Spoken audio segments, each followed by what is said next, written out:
Well, welcome this evening to my Teresa talk on an introduction to esoteric healing. Now, it's a huge subject, so I'm going to do my best to condense it, but still give you a good feel for esoteric healing. So basically, everything in the universe is energy. And if we can, and it's all vibrating at different frequencies. So if we can come to an understanding of energy, we can really start to understand healing. And this understanding will in time lead us to a place where we can direct and control energy and have a much better ability personally and collectively to direct and control healing. So I'm going to start by talking about esoteric healing, and this information comes from the Alice Bailey book of that title. So we start with a premise that in every human being there is a soul, and that soul uses the personality as a vehicle for expression. And until there is a degree of soul contact, the personality masks or hides the soul expression.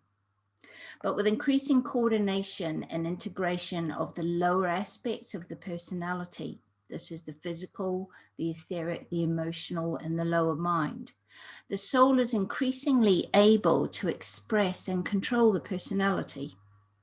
And eventually, through many experiences and many lifetimes, we get someone who is a soul-infused personality. And this is through the development of self-discipline. And there needs to be an active will toward the soul's guidance. And this leads to a being who is able to give unselfish service in the world as an expression, a full expression of this soul energy. As the soul recognizes itself as part of the one soul. So a quote that I really like in the Alice Bailey book is, once this has happened, he regards himself no longer as a man controlled by his emotions, impelled by energy and directed by his mind, but knows himself to be the self, thinking through the mind, feeling through the emotions, and acting consciously. So the physical body comes under control of the soul through the illumined mind, transmitting soul knowledge to the physical brain. The emotional nature is purified and simply reflects the love nature of the soul. So that's the ultimate goal, if you like, the ultimate at-one-ment or attainment. But I want to look at this in a wee bit more detail. So we know that we have an energy body or an etheric body that vitalizes and energizes our physical body. And this acts as an intermediary between the astral or the emotional and the mental bodies, and the brain and the physical body. So you can think of your physical body and your brain as vibrating at a low vibration. And then you have your energy or etheric body that interpenetrates and meets at the chakras and through the glands in the physical body. And also in that aura or that energy field around you is where we actually find your emotional body and your mental body or your mind. So the mind comes down through the brain and the brain acts like a transmitter. And with increasing soul contact, the mind is able to bring the soul knowledge and wisdom down through the brain. So what we find in esoteric healing is that dis-ease is always a lack of harmony between our form, our physical form, and our life aspect or our soul. So all disease is seen as a result of inhibited soul life. And the healing results in a release of the soul energy. So dis-ease is ultimately seen as a liberating and purifying process.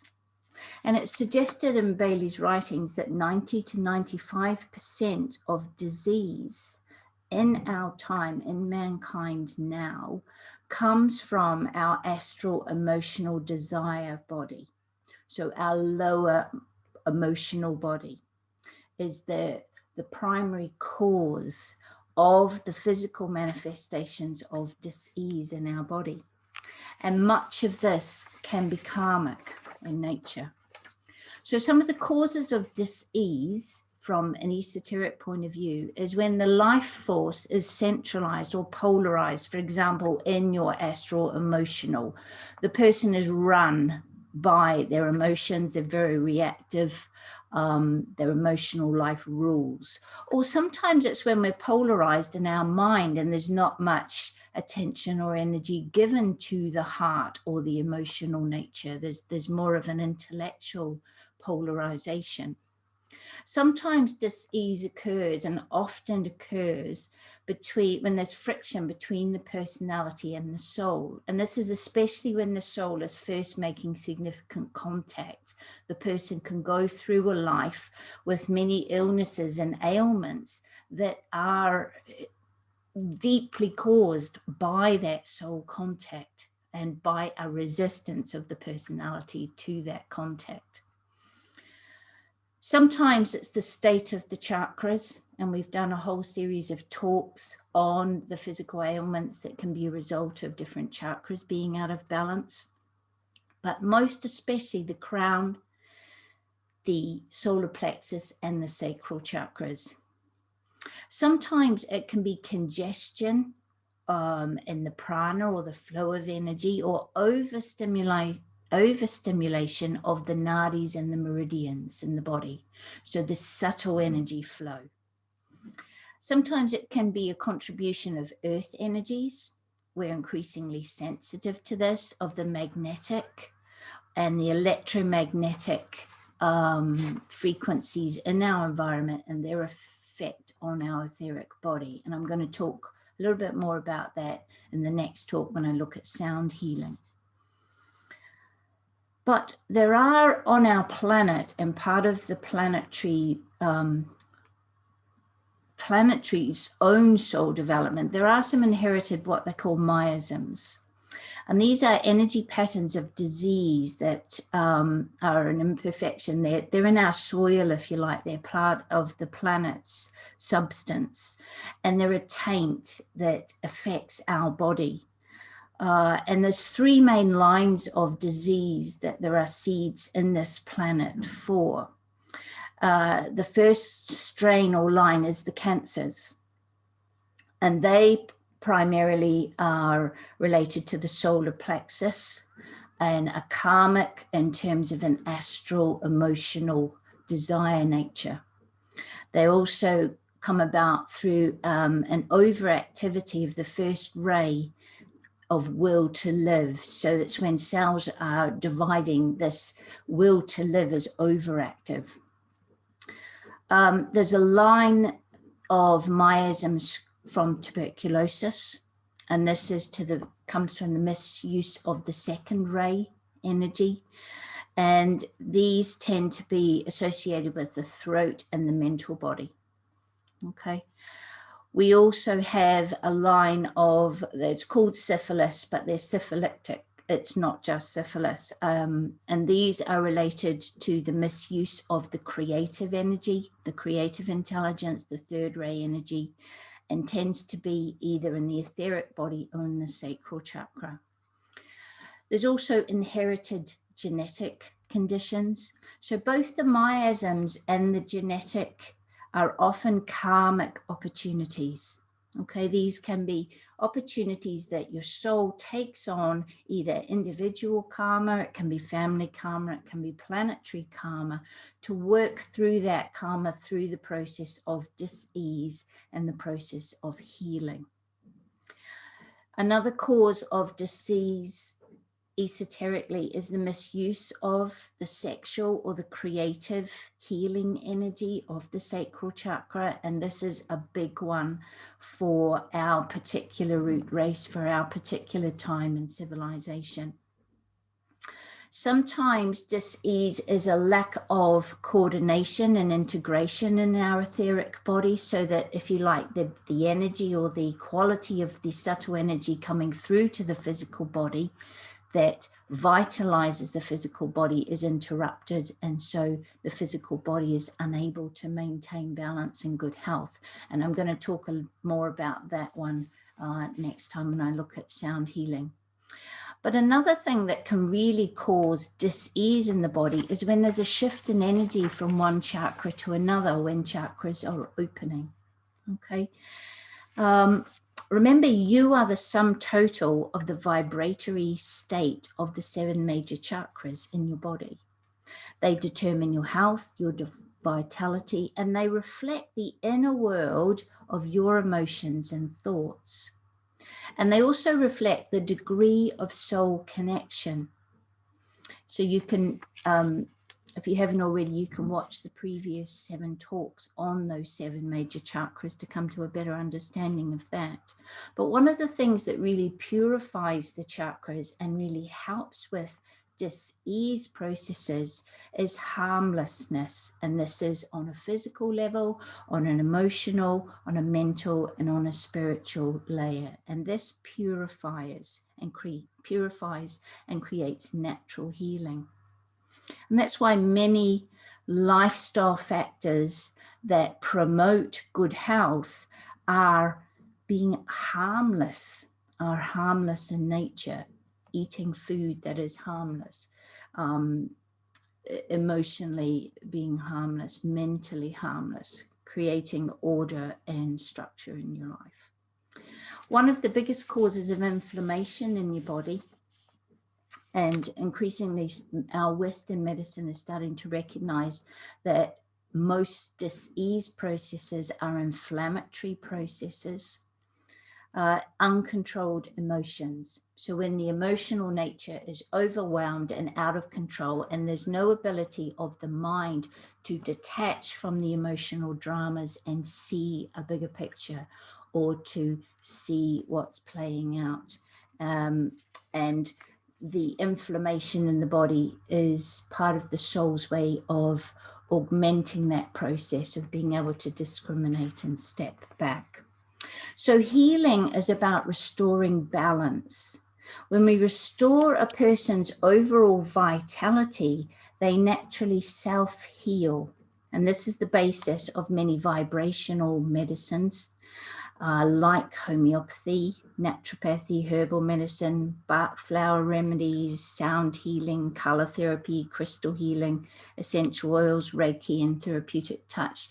These all work on restoring the vitality, and I'll talk more about this next time when we talk about the vibrational frequency in the body and restoring that, and almost retuning the body. Things like fresh air and sunshine that naturally enhance the prana, the amount of subtle energy in our etheric body, naturally augment healing. And we know this. With people that I work with to do with emotional healing, often when a person releases an emotional trauma that has been trapped or not dealt with from the past, some kind of issue, this sets off a cascade of a healing response, not just emotionally, but physically. And I've seen quite miraculous healings when someone lets go some trauma from the past. And in quite a short time, they will turn their life around on all aspects of their life. So uncontrolled or suppressed emotions causes inflammation, and it causes congestion in the flow of prana. And this is when something happens that either we can't express ourselves emotionally, or we don't want to, or don't know how to, or it's so traumatic that it has a profound effect. And we, instead of expressing it or experiencing it, we push it down. We damp it down, and we think that it's gone and dealt with, but it isn't, because that energy is still in our system, and it's still going to cause problems, and it will cause inflammation, and eventually it will manifest as a physical problem.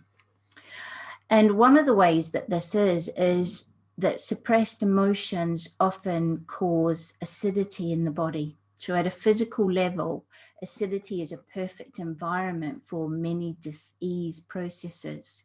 For example, cancer cells cannot exist in an alkaline environment, and most of our cell processes thrive in an alkaline environment. One of the major factors that acidifies our body and causes an acidic environment is stress. So you can eat all the best food in the world, you can do exercise, you can look after yourself really well, but if you're really struggling with stress, especially your emotional response to what's going on around you, you can still have real problems with your physical health because of this acidifying effect. So when we learn to use the mind to discriminate truth and step back from the emotions and perceive what is true and real, we detach from them, and we detach from the drama. And I describe this, if the emotions are like waves that are threatening to engulf you, you hop on your surfboard. The mind is like hopping on your surfboard and you ride the waves. And if you get knocked off, you hop back on your surfboard. Okay, so instead of the water of those emotions drowning you, they send you forward. They are your growth and your development, and you get stronger by standing on that surfboard and riding those waves. And this leads us to a place of seeing truth, because whatever emotional drama is going on, there'll be something for us to learn and grow from that situation. And this is what the soul wants us to do. And it might be that we come to a place of acceptance, of forgiveness, and there's always a return to love. And love is our natural state of being and a very healthy state of balance that creates beautiful health in the body. So, for example, all anger is seen as a cry for help. So instead of that angry person, instead of getting angry back at them, if you see anger as a cry for help, you will respond to anger in a different way. It's also a sign, if we are angry ourselves, it's a sign that something deep inside of us is not healed and is in need of healing. Something in our subconscious needs looking at. So our soul expresses itself through two forms of energy in our body. So there's the vitality or the life force energy, which is focused through the heart, and this runs through the bloodstream. So you can think of it vitalizes the bloodstream. And then the energy of consciousness or pure reason intellectually comes through the mind to the brain and works through the nervous system. So the heart is the seat of your life principle, and this is where your emotions have an effect. And the head is the seat of the consciousness principle, and this is where thoughts have an effect. So in Alice Bailey's Esoteric Healing, one of the little blue books, she goes into many complex rituals and systems of healing. And if you want to read that, it's not easy reading. And I would go so far as to say that for most people, this is beyond our understanding, and certainly beyond our capacity to use yet. But it gives us a lot of clues and a lot of information about where healing will go and what we will be able to do. But in summary, what she says is, if I am a healer and want to help another person heal, what I have to do, there must be two things present. There must be magnetism, and then there must be radiation. There must be a radiatory effect. So the magnetism comes from me aligning with the soul, my soul energy. So the healer aligns vertically with their soul.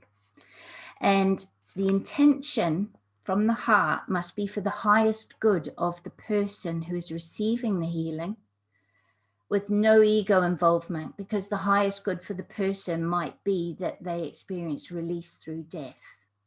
So the healer doesn't have a specific about how that healing will play out. They are just healing for the highest good of the person. And then from this alignment, as this alignment comes a radiatory energy.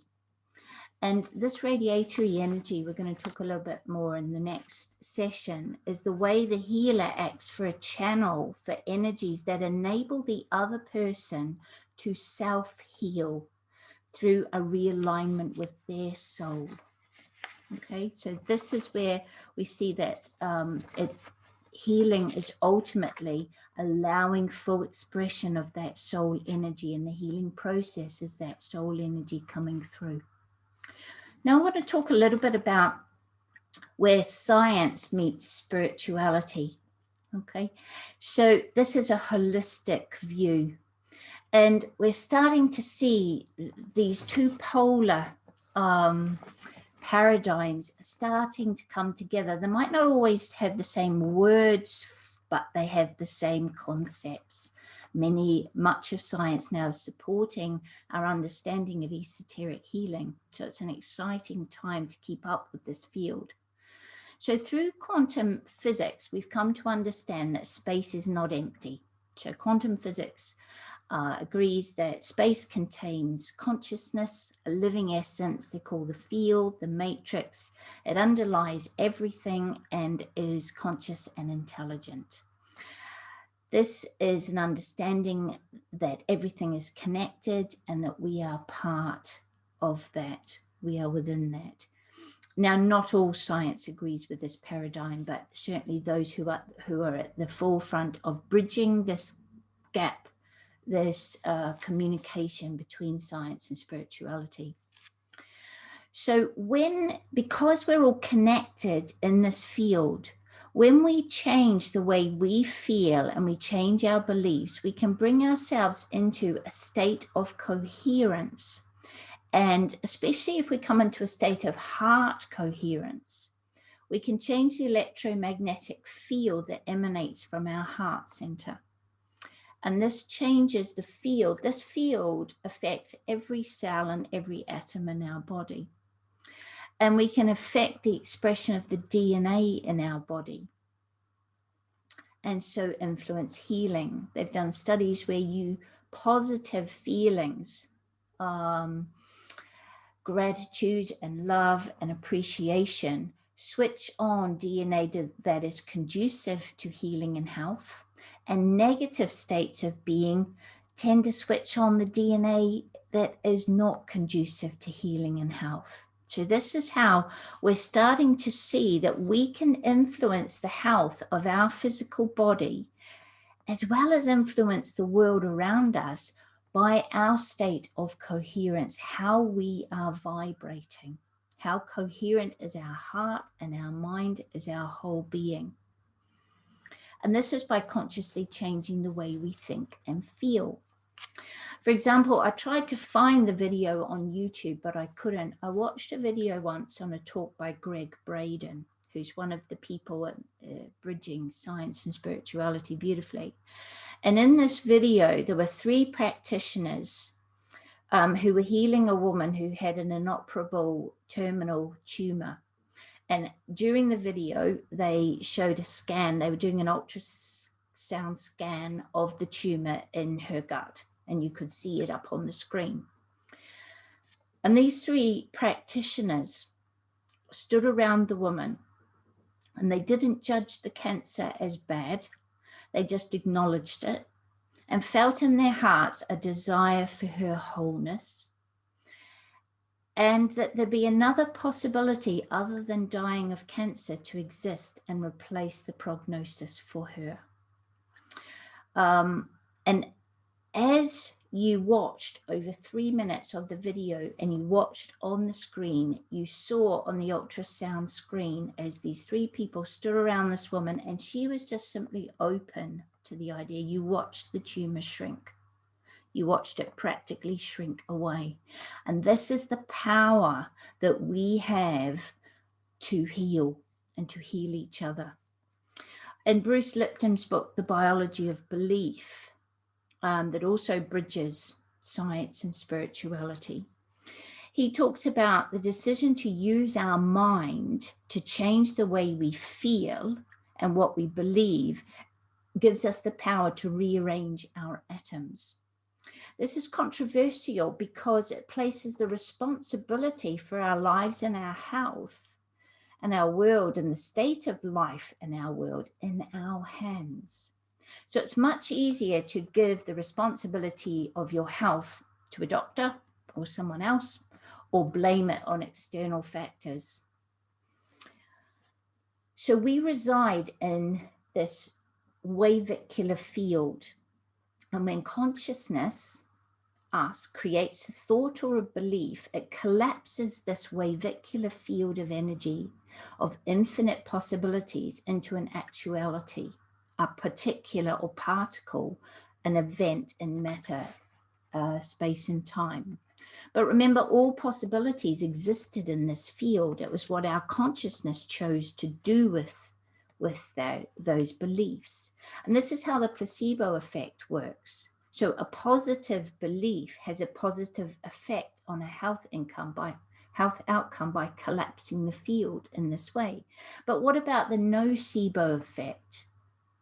This is the effect of negative beliefs having a negative impact. And it's estimated that up to 70% of our thoughts are negative or redundant. But these positive thoughts are not as powerful if they're coming just from our conscious mind, but it's what happens in our unconscious mind that really manifests. And it's suggested that 95 to 99% of our subconscious mind runs our health. So we need to get the conscious mind and the unconscious mind into alignment. And spiritually, this is like shining the light of consciousness on that which needs healing in the unconscious and bringing it into the light, making it conscious. And this is why whenever we do emotional work on ourselves, we are lifting our vibration, we are augmenting and taking responsibility for our own healing. So our bodies manifest what's going on in our subconscious mind so that we can be aware of what needs healing. So it is as if our soul is speaking to us through our body to let us know the areas in our life that need growth, development, understanding, and are out of alignment with our soul. And there's a growing awareness of this subtle communication through books like Louise Hay's Heal Your Body, or Gabor Mate's When the Body Says No, which is a really good book if you're interested in this area. And practices like meditation, when we learn to go inward and cultivate the capacity to listen directly to the soul and to be aware of what's going on in the subconscious mind, our soul is able to speak to us in this way. And it's suggested that this means there's less need to give us the message through our physical body. So our allopathic medicine, a Western view of medicine, is locked very much into a mechanistic Newtonian view of physics with respect to the body and health. So it sees the body as a machine, and when certain parts break down and no longer function, it focuses on fixing the parts, or it sees it as a biochemical machine where you give a drug that addresses the symptoms, but it doesn't view the underlying cause from a whole body point of view. We even have separate departments in our hospitals for different parts of the body, as if they don't affect each other.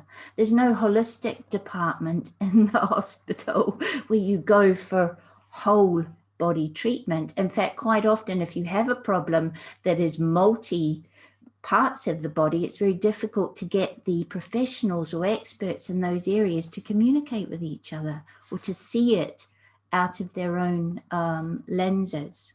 So there's a resistance in mainstream medicine to even acknowledge the power of the mind and the emotions on health.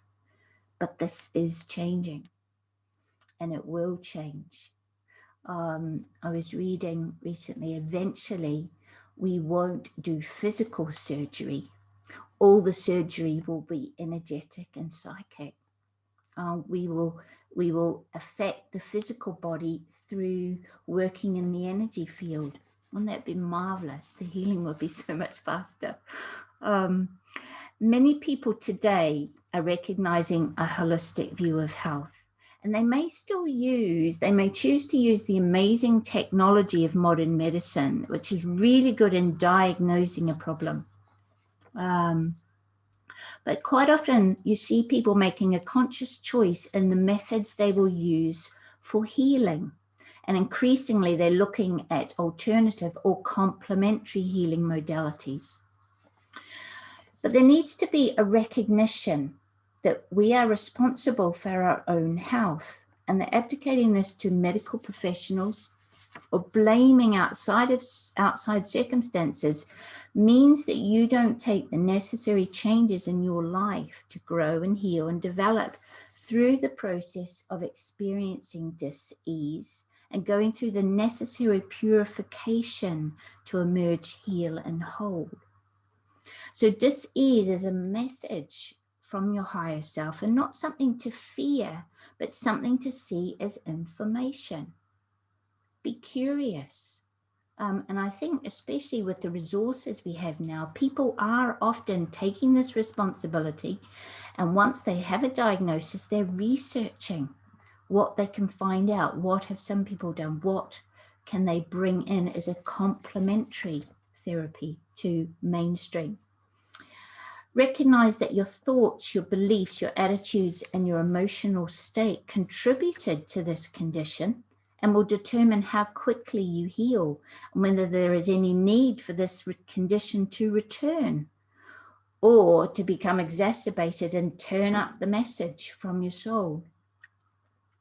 To recognize that nothing ever stays the same, and change is a positive process. So life wants you to heal and grow through this process. Einstein is quoted as saying, "The most important decision you'll ever make is to decide if you live in a universe that is supportive or a universe that is hostile, because whatever you believe is what you will experience." And of course, in Miracles, it states that in any given moment, we can only be in one of two states of being. We can be in love or in fear, and the two cannot coexist. And every emotion, thought, and belief we have determines which of these states we are choosing to be in, and ultimately affect our health and our healing. I was even reading, it suggested that the lost Gospel of Thomas in the Bible spoke of when thought meets emotions, we can move mountains. So recognizing the power of our mind and our beliefs and our emotions to affect our physical health. And science is increasing evidence that we live in a holographic universe. So we are unity by nature. There is only one of us here. In a hologram, the pattern of the whole is complete and found in every part of the whole. So every cell in your body has the necessary information to create a whole body, to come back to being a whole body. If you make a change in one cell, it's mirrored in the whole hologram. And we will use this in healing in the future as we come to really understand this principle. We have a collective resonance. So when one person grasps something, it makes that open, that information channel open to all. There's an example that's given when the ships of the explorers first came to the Americas. Apparently the Native American Indians couldn't see them because they had nothing, no reference in their mind that enabled them to see the ships. But the shaman, there was a shaman who was more open, more open-minded and open to new insights. And the shaman could see the ships. And once he explained what he saw, the others were able to see the ships. So every time we change, we create a template for others to follow. We create a living bridge. And the same as in healing. When we heal, we teach others how to heal. We heal all. When we lift our vibration, we lift the vibration of all. So the universal field seems to respond to the language of the heart. So thoughts plus emotions that create feelings. And the things we do and say create the feelings in our body. And because energy follows thoughts, so our thoughts are creative, and we need to realize the power of this, both to create ill health and dis-ease, but also to create healing. We can use this creative force when we create the feeling we would have as if something has already happened. So we could have gratitude. We could create a feeling of gratitude that we are already back into balance and feeling healed and energized. And I did a lot of this when I was ill earlier in the year with coronavirus. I was doing visualizations and gratitude that this virus had given me a break, and, that I was going to heal and I would be better for it and I would grow through the process. And I know it made my experience of that illness much more positive. And as I look back now, I see it as a really positive catalyst in the events of my life in this year. There's been examples of spontaneous remission when someone with a terminal illness has let go of whatever negative belief was creating the illness and got out and enjoyed their life, and this reprogrammed their cells. So it's not praying for healing or wishing for healing, but it's acting as if life has already supported your healing. So there will be major changes in our understanding of health and healing in the near future as science and the ancient wisdom teachings come together.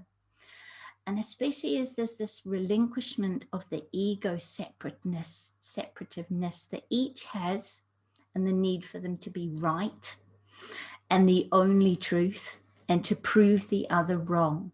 So this is an ego battle, a battle on the personality level. And they will come to realize that it's only by joining hands and agreeing to dance together that we will truly come to understand healing. And that is my greatest wish, that will happen sooner rather than later, because it's not just healing of our individual bodies. All of this works for healing of our planet as well. So I know that was there's a lot of information there, but I hope that has given you lots to think about. Maybe avenues where I've just given you a little sound bite and you want to explore it more. That is the aim of this session, that it gets you thinking, gets you curious, and it gets you investigating some more. Okay, what I want to do now is put all that aside. We're going to go into the group meditation, and you can come back with lots of comments and questions for me after the meditation, which I'm sure you will have. Okay.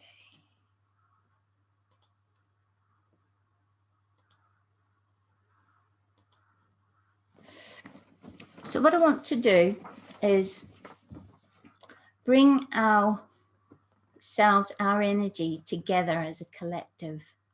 And we do this through the heart and through our intention. And this affirmation of love is a very powerful way to do that. So let's repeat this together. In the center of all love, I stand. From that center, I, the soul, will outward move. From that center, I, the one who serves, will work. May the love of the divine self be shed abroad in my heart, through my group, and throughout the world. Lovely. Now, if you close your eyes, and I want to begin by grounding our energy, connecting to our beautiful Mother Earth. So imagine you are sending a connection down through your feet or through the base chakra, right, and the base of your spine, down into the earth.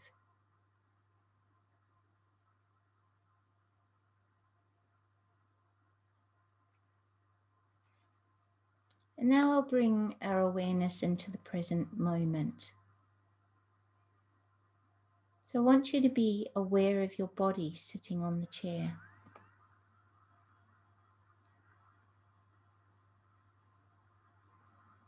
Be aware of the clothes on your skin.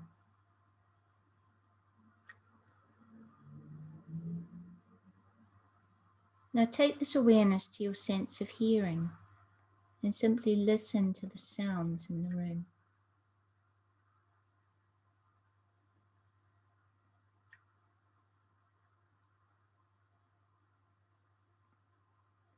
Now, mindful and aware, take your awareness to your breath. And just watch the breath as it comes into your body. And watch the breath as it leaves. And just continue to gently focus on the breath.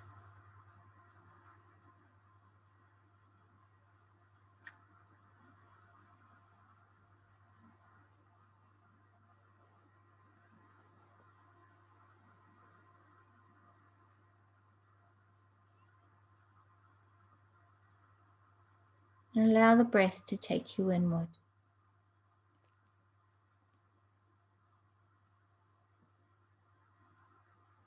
Feel your body beginning to relax as you take the breath a little deeper with each cycle. And imagine you are opening a channel down through the very center of your body, starting in the area of the heart between your sternum and your spine. Just opening a channel down through the center of you, down into, it's comfortable to breathe into your belly. Slowly and deeply.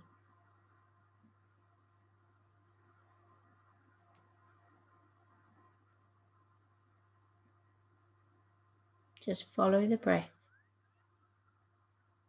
And allow it to lead you to a point of peace, of stillness within you.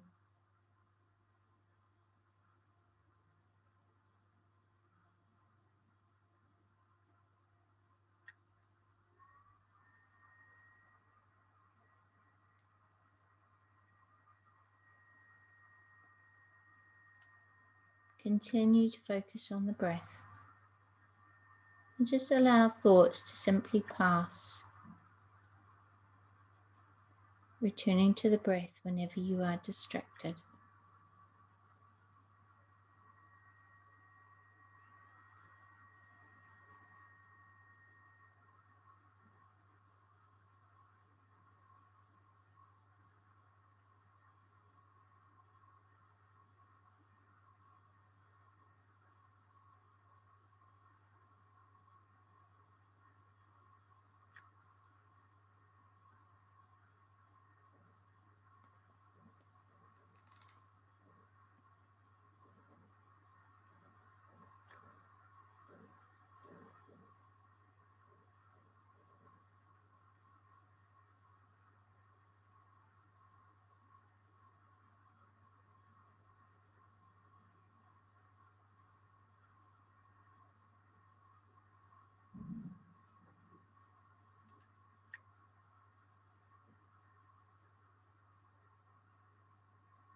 Now bring your awareness to the center of your chest. And imagine you are breathing into your heart center. Imagine that your heart is filling with light and love and gratitude, opening this center like a flower bud opens into full bloom.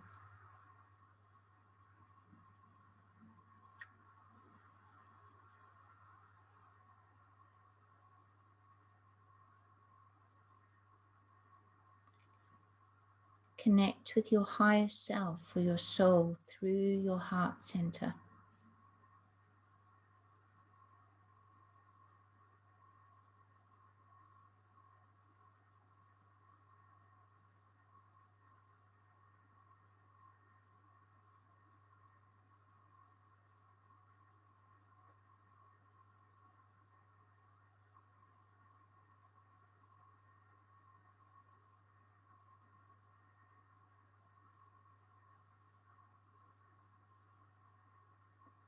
Now visualize white or violet, purple or gold light coming down from your higher self through the crown of your head and through the major energy centers or chakras in your body, bringing them into perfect vertical alignment and into play.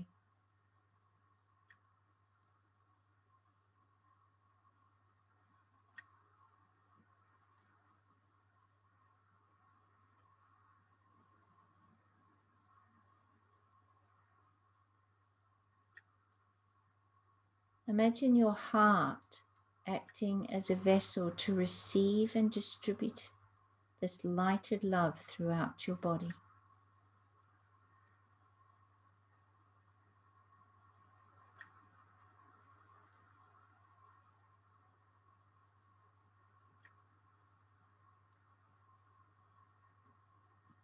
Imagine your whole physical body is filling with this purifying, cleansing, and healing light, strengthening your physical body and your immune system, calming and balancing your emotions, bringing clarity to your mind.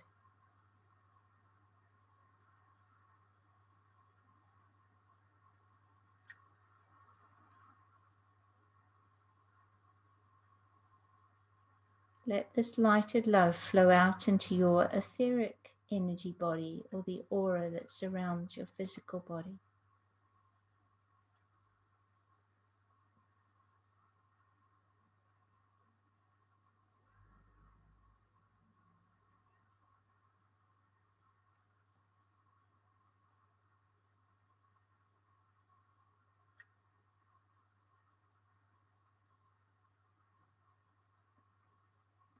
Now imagine this lighted love flowing out into your home to those you live with.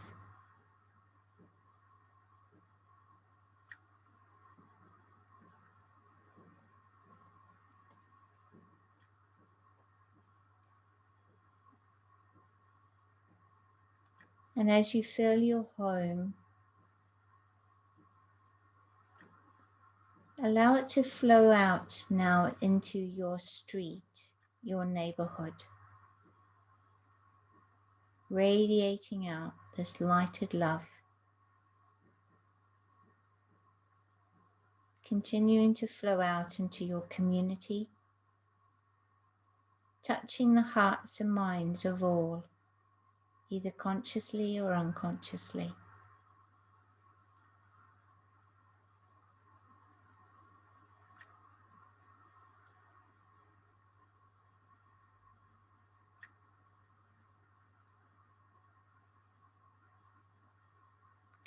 Continue to radiate this lighted love out to encompass your whole town or city.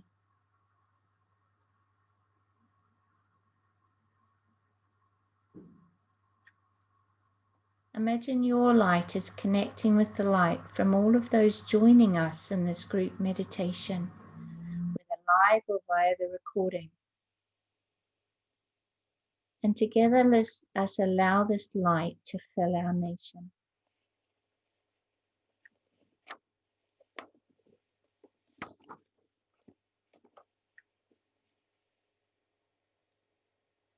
Now continue to let it radiate out to fill this part of the world.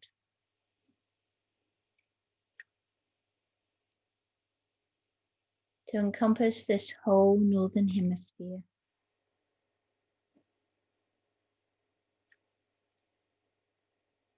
And the southern hemisphere. So that together we encompass the whole of our world.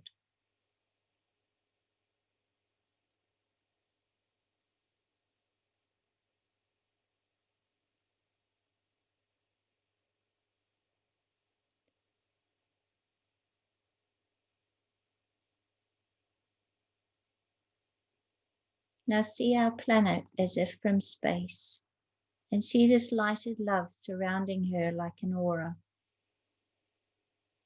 And see it flowing down into our planet, healing her and restoring the balance in nature.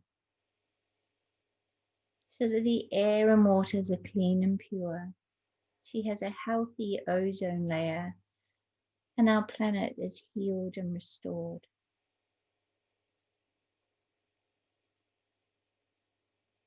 See all the animal and plant life flourishing, and this light of love flowing into the hearts and minds of all of mankind.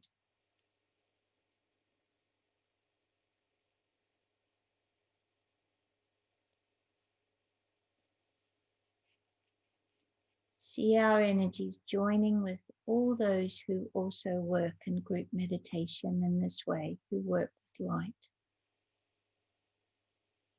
So together, groups all over the world are bringing peace, goodwill, and right relations within individuals, between individuals, within families, communities, nations, and between nations, and the whole human family. Lifting our awareness and the collective consciousness of all, so that we can learn to live in peace and in harmony with all.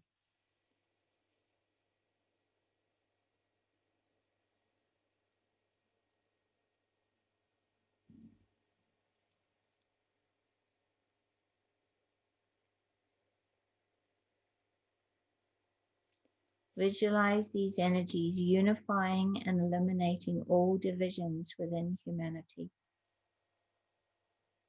healing and transforming human consciousness, and establishing right human relations.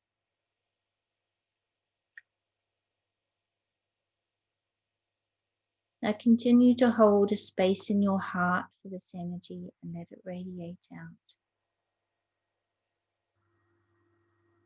And tonight I want to add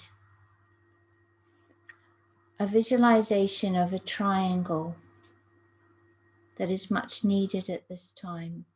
So superimposed on our planet, I want you to imagine a triangle of lighted love, forming lines of beautiful light and healing between the nations of the United States, the United Kingdom, and Australia and New Zealand. So visualize a triangle between these nations. And imagine that within that triangle is developing what we call the Christ consciousness, the highest aspect of love.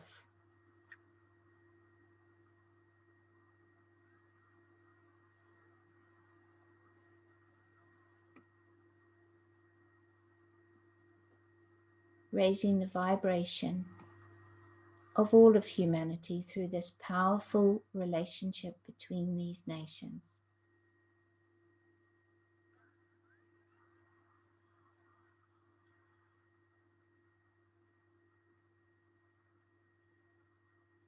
And through that triangle, the Christ consciousness flows down into humanity.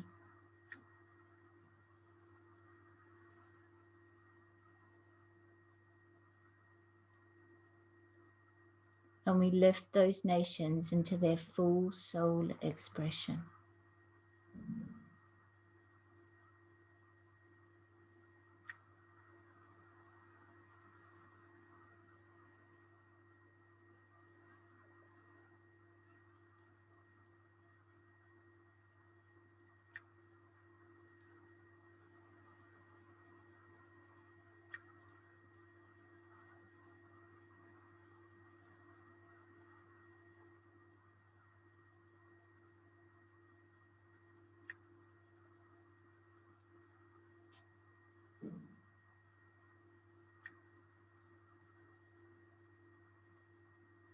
Continue to use the power of your mind and your heart, coming into unison and coming together.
Now I invite you to repeat the Great Invocation together, either silently or aloud.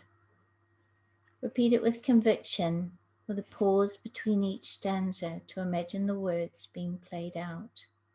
And this word prayer acting as a link between the inner spiritual realities and humanity, and as a channel through which divine love and light and purpose can flow into human consciousness.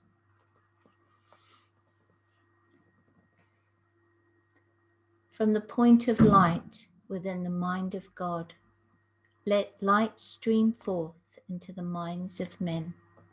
Let light descend on earth.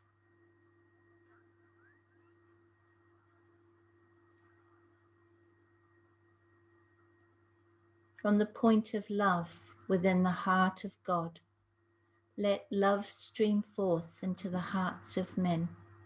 May Christ return to earth.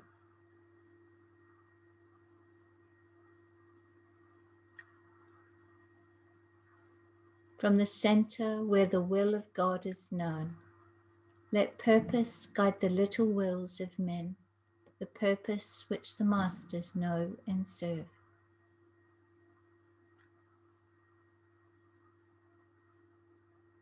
From the center which we call the race of men, let the plan of love and light work out, and may it seal the door where evil dwells.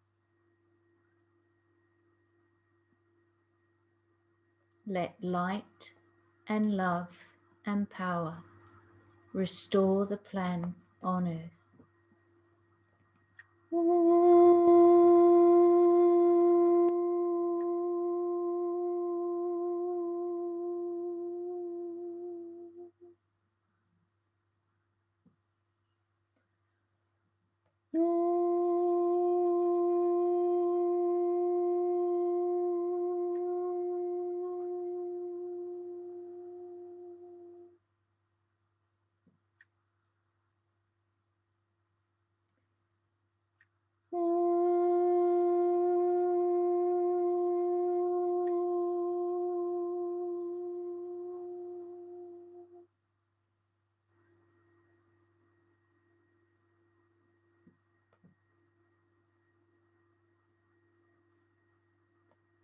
Now slowly bring your energy back into your own energy field and start to come back into an awareness of your body. Just coming back into the room and opening your eyes when you are ready. Namaste.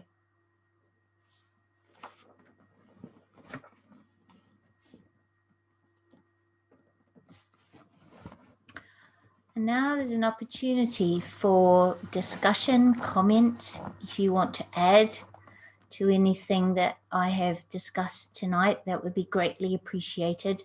And remember that if you have a question, it means other people are asking the same question. If you're not so keen to ask on the video, you can pop your question in the chat and I will read it out. But hopefully, I've sparked some curiosity with some of the ideas presented tonight. So what I'll do is I will ask, if you want to speak, just raise your hand and I'll ask you to unmute and you can go ahead. So have we got anyone? Michael? Great. Thank you for a very interesting talk, Teresa. And all I wanted to kind of make an observation, in as much as that the healing you're talking about is personal, but I think there's a kind of parallel aspect to it about human communities. And I think what you're talking about would fit in beautifully with an equally harmonious community where people actually care about each other. And you have the kind of diverse interaction between people. And I think that healing environment would really come into its own amongst kind of a group of of like-minded people. So I think the healing is not just a personal aspect, it's a human community aspect as well. So I think done as a shared experience, it would be a force multiplier, if you see what I mean. Totally, totally. And that is really what we need to do as a collective. And it's interesting that cultures that have kept that sense of community, you know, you think of, they often do the healing even of an individual as a community event, as a community responsibility. I know Lynn McTaggart is increasingly doing group work with healing using intention and meditation. And as I think I've said to you before, when your intention is pure and you are working in a group to heal an individual or a group of individuals, or reduce the conflict in a city, or improve a situation, not only do you have a positive effect with your combined collective energies, but it bounces back and you experience profound healing, even though that wasn't your intention. So you are right, this is not just individual. And the responsibility for, you know, it's baby steps. We've got to get people to take responsibility for their own health before we can even expect them to take responsibility on a community level. Often people will on a family level, and we've got to move beyond that to looking at the healing of the whole human family as a collective responsibility that we all share in. So you're right. And the same principles apply. You know, the same principles apply right down deep in an atom, right out into the cosmos. It applies across the board. Okay. So yeah. Thank you. Thank you. Thank you. Anybody else? Any questions on, there's some quite controversial things I threw in there. Does anyone want to question them?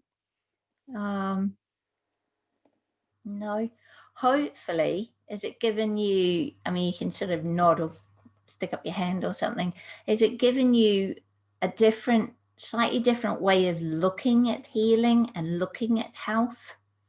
Because that was my aim, is just to shift the idea that the responsibility is out there and it's all created out there, when it's really about you and your relationship with your soul. Finian, have you got something to add, please?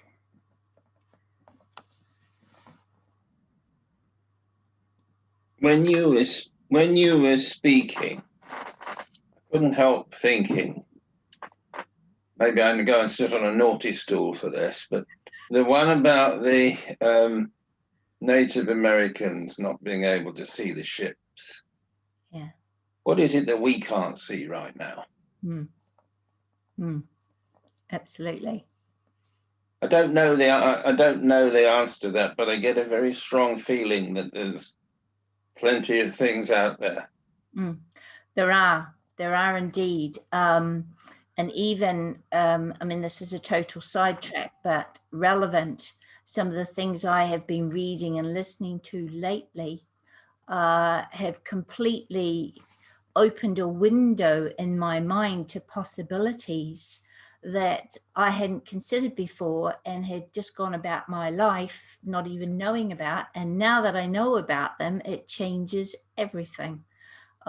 Just in terms of parallel universes and other dimensions, and that our soul can be operating through many different bodies and many different dimensions and many different universes, that every time we make a decision, a version of us carries on that path and a version of us carries on this path. And experiences people have when the veil between those universes gets a bit thin, or you cross from one to another at certain points. So a lot of our contact with other beings in the cosmos and other universes in this universe, that just because we can't see them doesn't mean they're not there. And this is a little bit of, I was listening to something today that was talking about the limits.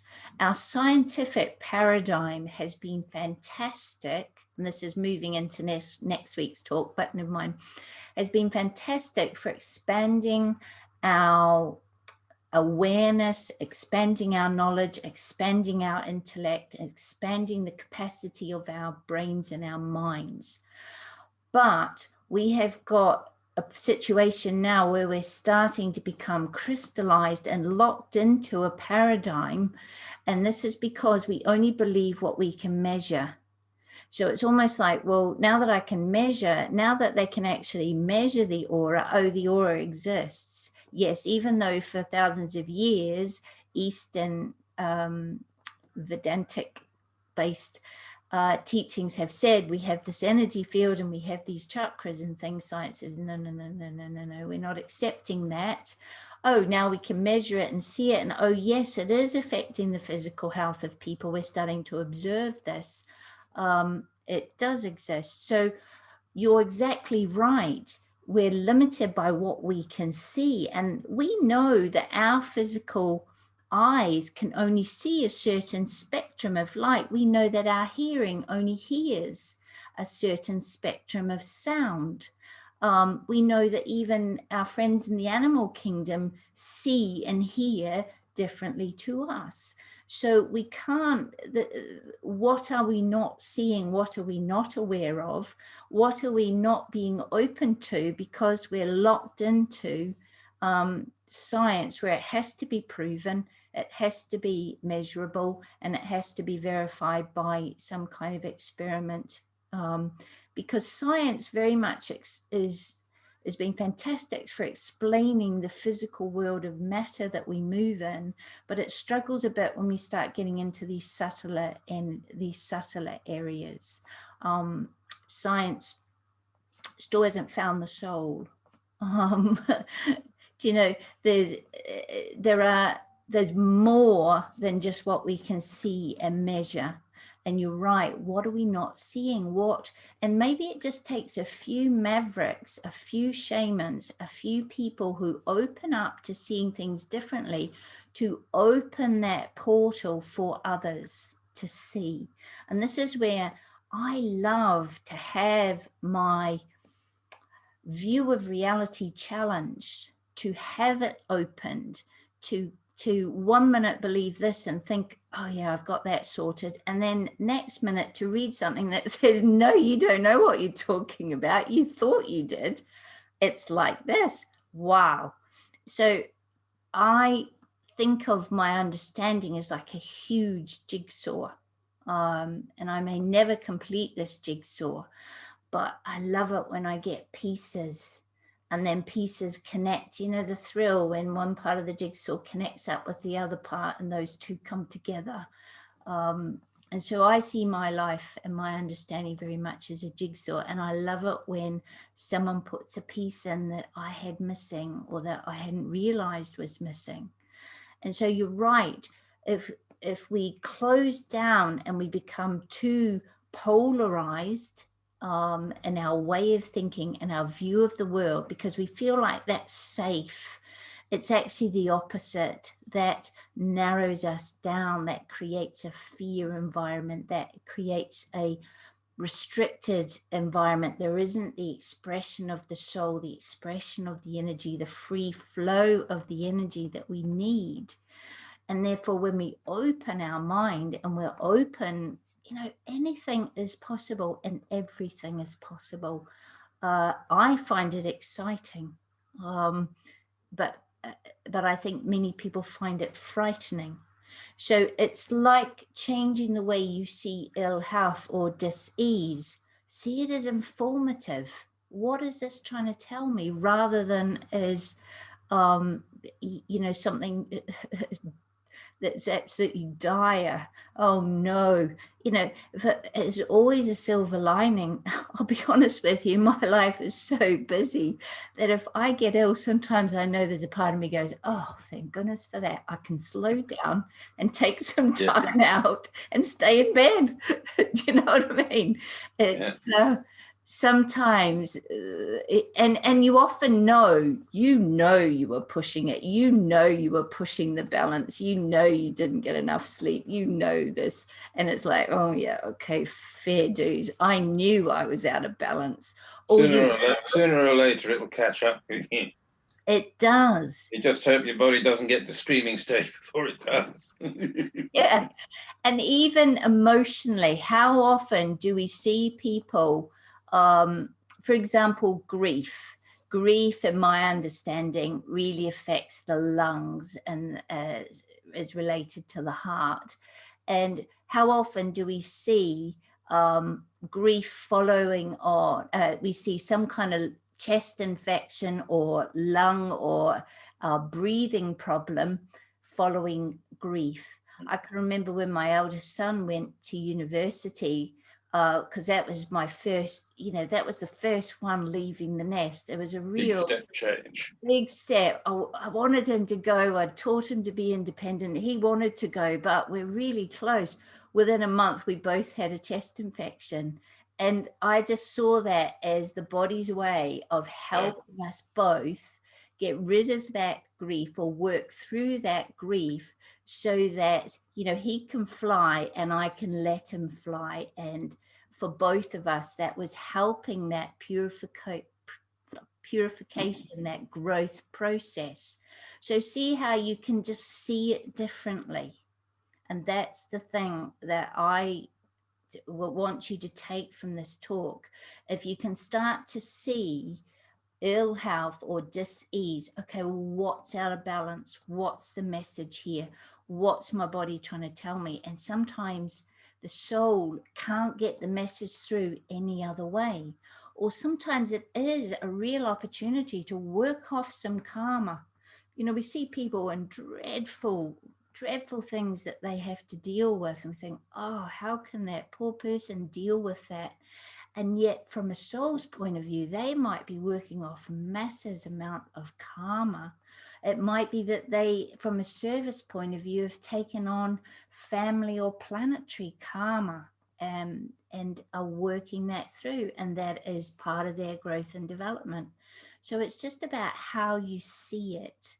And if I can do nothing else tonight, if I can just shift the way we see health and healing and ill health and dis-ease. And that's why I like separating the dis and the ease to realize that disease is really a process. It's a lack of balance and harmony. It's when you're out of alignment. And so if you can work out how to come back into alignment, you can heal. And that healing process will lift you to the next level. It's a lifting of your vibration. It's a raising and expanding of your consciousness, especially if it enables you, if you're able to go into the unconscious and find the roots. So you're not just picking the weeds off at the surface, you're digging out the roots so those weeds can't grow back, don't need to grow back.